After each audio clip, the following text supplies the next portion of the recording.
Hey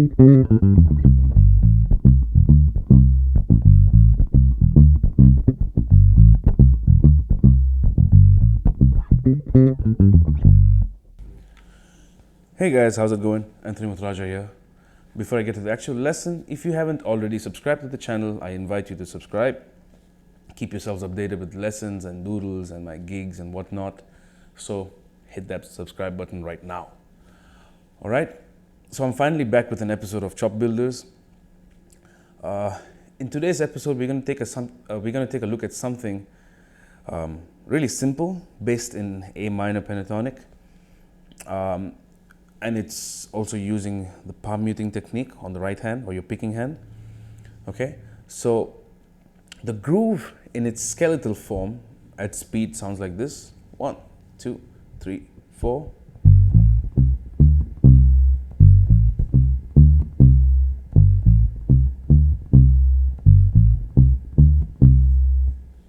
Okay, so it's 1 and. So it's 1 and 2 and the 2 is held, and then it's 3 1 3 1 3 right? Now, usually when you palm mute, you try to allocate the lower strings for the thumb and the index finger. Generally, the E string is almost always just the thumb, but sometimes I do use the first finger there.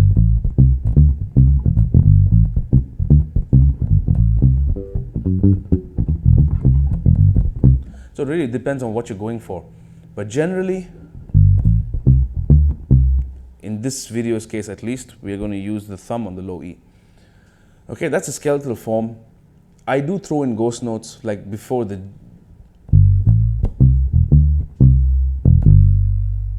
right there, I throw a ghost note with this, the index finger.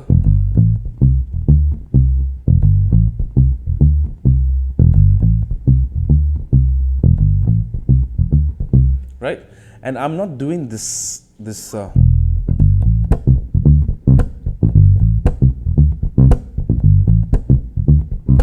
I'm not doing this 2 and 4 thing, because I'm trying to imagine the drummer in my head doing that. So you need to get used to playing them both ways. Don't always do this.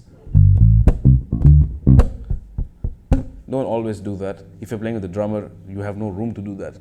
So practice them both ways. Okay, now that's the groove. Now the ghost notes, you can do it however you want to, and additional notes can be added like that.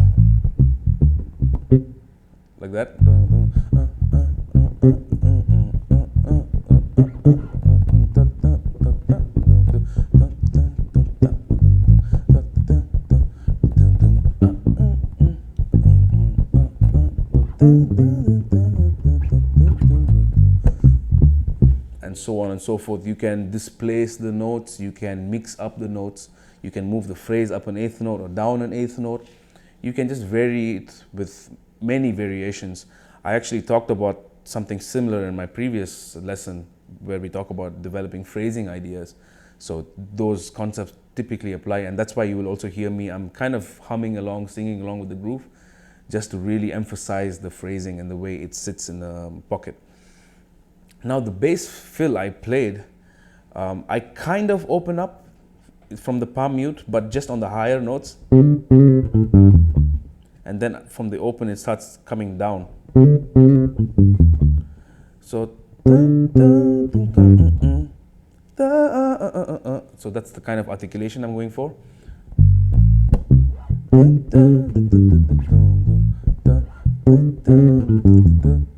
Okay, there are 2 fills that I played.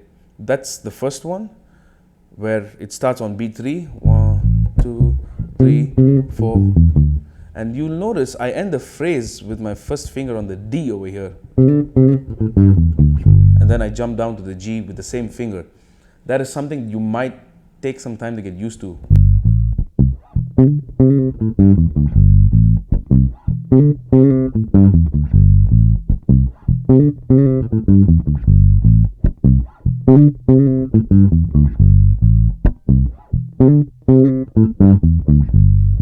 Okay, and the second fill was, let me see. on the 2N. 1, and it resolves a little different compared to the previous one. The previous one resolves straight into the groove. But this one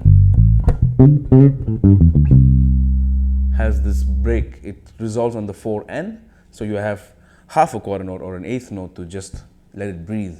So it's a nice variation to the first fill. Again, using the notes from the pentatonic scale, but just where you place it and then how you resolve it. So the first one, we place it on beat 3. 1, 2, 3, 4. 1, 2, 3, 4.